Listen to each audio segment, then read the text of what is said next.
Yeah, I mean, give Iowa credit. I thought they made the plays that needed to be made in the second half, and as well as we played in the first half, like when we shoot that high of a percentage, you got to be up by more than 8 points or 7 points. When you're shooting, we shot almost 80%.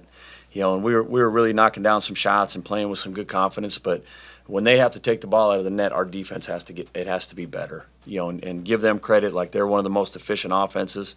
But when they shoot 60% from the field and 48 from three, and you give up 22 points off our turnovers, it's really hard to beat a top 25 team. And so there's things we got to clean up. And like I said, you got to give Iowa a lot of credit. I thought like their defense all night was pretty good. Like we made some shots, and which you have to do against Iowa. But they made some tough end of shot clock. Not just the threes. I think they had 3 of them, in the game for threes. But they, I thought they got us under the basket a little bit, just one-on-one, and we were concerned with Sturts, which you have to be, trying to deny him, and it almost turned it into a 4-on-4 game. And their other guys did a really good job of, driving under control and finishing at the rim. Did they do anything particularly specific on defense to maybe take away your perimeter game and force the ball to go elsewhere? No, like that's just how they guard. Like they do a really good job like protecting the elbows and the gaps. Probably as good as anybody in the country. Like they really try to take away the elbows and your short rolls, that we were trying to get to Hannes, but that's what they do anyways. But it opened up some shots for Wesley and Bryson and Kamari. And then those were just the shots that didn't go down in the second half. I thought, when we didn't, I don't know how long Wesley was out, maybe 10, 12 minutes in that second half, and it was hard to score without him on the floor there because he was playing with a tremendous amount of confidence and shooting the ball really well and spacing the floor differently for us. And so I thought that was a key to the game too. But it comes down to like that's what Iowa does. Like they bleed the clock down and they're a lead at the end of the clock, and a lot of times when you have a player like Bennett Sturts, who's, I thought he made some great pocket passes and they got some layups off it, and he hit a couple big threes in that second half too. After you shoot like that in the first half, what do you tell the team at halftime? I mean, I'm imagining you're not telling them, hey, things are going to even out, but what do you sort of like tell them at that point? Yeah, we told them to keep our foot on the gas pedal, like, continue to get out in transition when we can, because if you can get out in transition on Iowa, you have to take advantage of that. They're one of the best transition defensive teams in the country, and like we got 15 fast break points tonight. Like that doesn't happen a lot of times against Iowa. And so, but it started with stops, and we really challenged them that, even though we're up 7, like they were still shooting a high percentage in the first half too. And so we had to do a much better job on the defensive side of the basketball to win, and I knew that, and that's what we focused on at halftime. And then after the game, what do you tell the team? Does it feel like just a loss, or was it something more that happened tonight? No, like I asked them, I wanted to get their thoughts too. Like I told them, I said, we told you before the game you can't turn the basketball over against this team, and we had 12 turnovers for 22 points, and you're not going to beat a top 25 team when you're turning the basketball over and then not getting back in transition, and a lot of them were live ball turnovers. And so I was proud of our effort. I thought we wore down in that second half. Like we looked tired, in that second half. And like Zoom, he had to log a lot of minutes, and even without Wesley, in there, other guys had to play a lot of minutes. And so we got to we got to get these guys recovered because we've got another huge game on Saturday. JJ didn't suit up. He looked pretty upset prior to the game as well. What's going on with JJ? Yeah, my heart's broke for that kid. He's got a foot issue that he's dealing with that we'll find out more, but it's looking right now that he's out for the season. Wow. Yeah, and he was, he'd been playing really well the past month and getting comfortable, and he's giving us great minutes, and he's about all the right stuff, and he's a worker, and it's a shame. Wesley went out. Is he okay? Yeah, obviously he came back in the game and knocked down a 3. I'm not sure exactly what happened.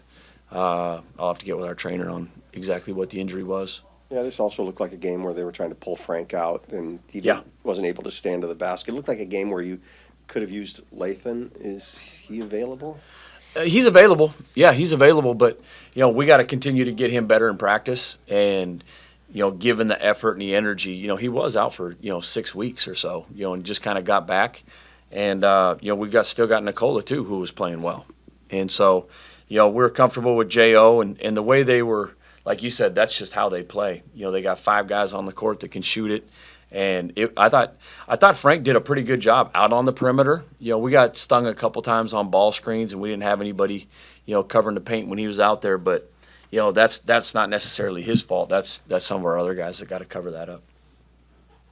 I thought maybe you'd ended the injury streak, and now with Yeah. JJ's injury, I think you only have 2 guys that have played in every game this year out of 15 I think or it's Zoom 16. and Frank. Yeah, I think so. I think it's Zoom and Frank. Yeah. Do you feel like, you've been coaching a long time, but this season seems really snake bit. I've never been through anything like this. In fact, in my first couple of years, we didn't have an injury at all. We may have a sprained ankle and a kid may miss one game. And I've never seen anything like what we've dealt with this year. And it's so many non-contact injuries where it's not, we had a couple where we came down on somebody's foot and rolled their ankle, but other than that, they're all non-contact injuries, which is it's alarming, but I can't stop it. I don't know what to do. Did JJ get hurt in a game or practice? He kind of jammed it early in like September, October, and then it got healthy, and like I said, I got to get the official word from the trainer, from Darren, exactly what happened with it. But it swelled up a little bit after the Illinois game.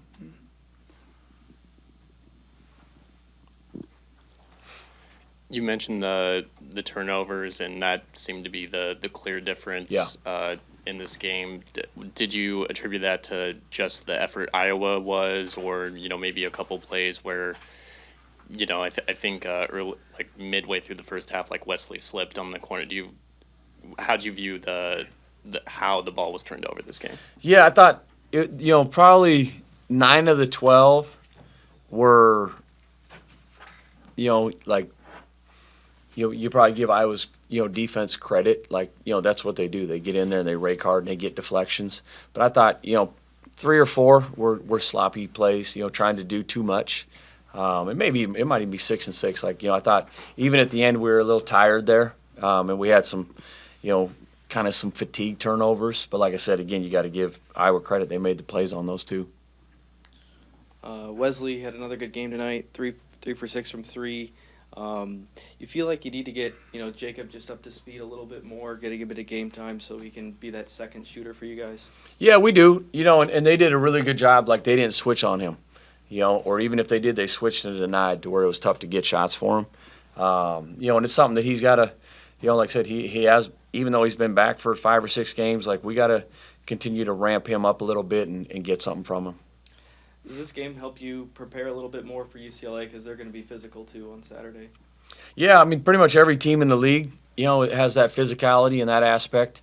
Like the way they pack and guard, like that is how, like UCLA does a great job, guarding too, and it's going to be tough on Saturday. But that's where our ball movement's got to continue to probably get a little bit better tonight. I thought we put Zoom on an island a little bit too much tonight, and that might have been why he kind of wore down at the end of the game. And it's not fair to him, but we gotta kind of get the ball, popping a little more. Honest really got going too. He had 20 points. You want to get him more paint touches this weekend? Yeah, anytime we can. Yeah. Mm-hmm.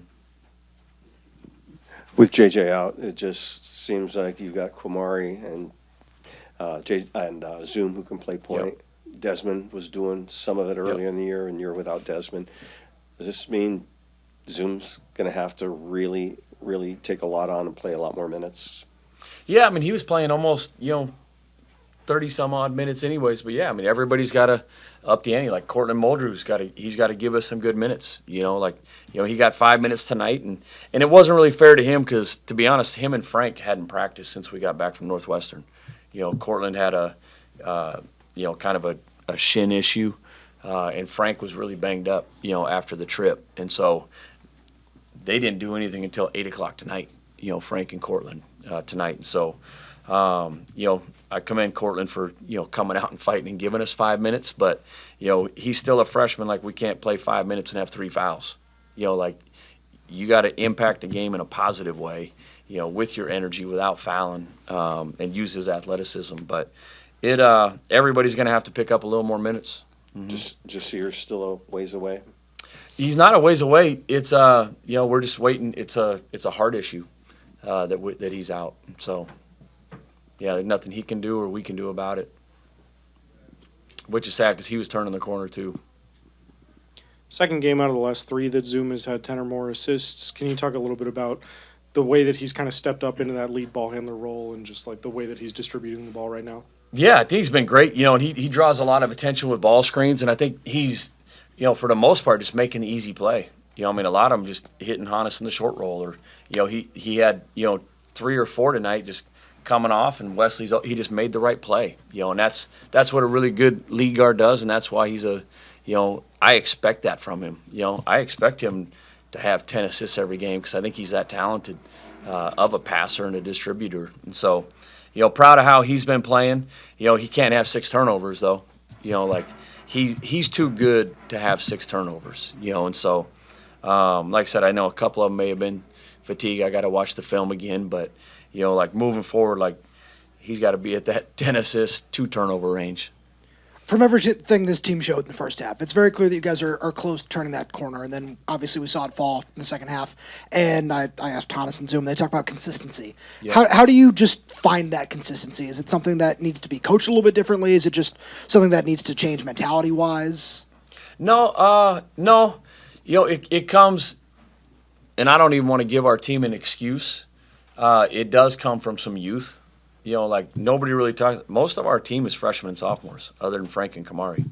And so a lot of these guys, even Bryson, he didn't play a lot at Indiana last year. He's getting minutes right now, and he's playing great, and he's getting better every game because some of these experiences he's going through for the first time. Zoom, even though it feels like he's older, he's only played a year and a half. Cortland, and he's got Hannes. This is a true freshman. And so, it's I give our guys a lot of credit. It's hard to be consistent against some of these teams that we're playing, but we have to find a way to do it. We have to realize that, okay, we've had 2 turnovers in a row. Point guard, get us organized. Okay, our screen's got to be a little sharper. I thought Iowa's screening tonight was awesome. I thought they were terrific. And they clipped us every time. And then it allows Sturts to make the play.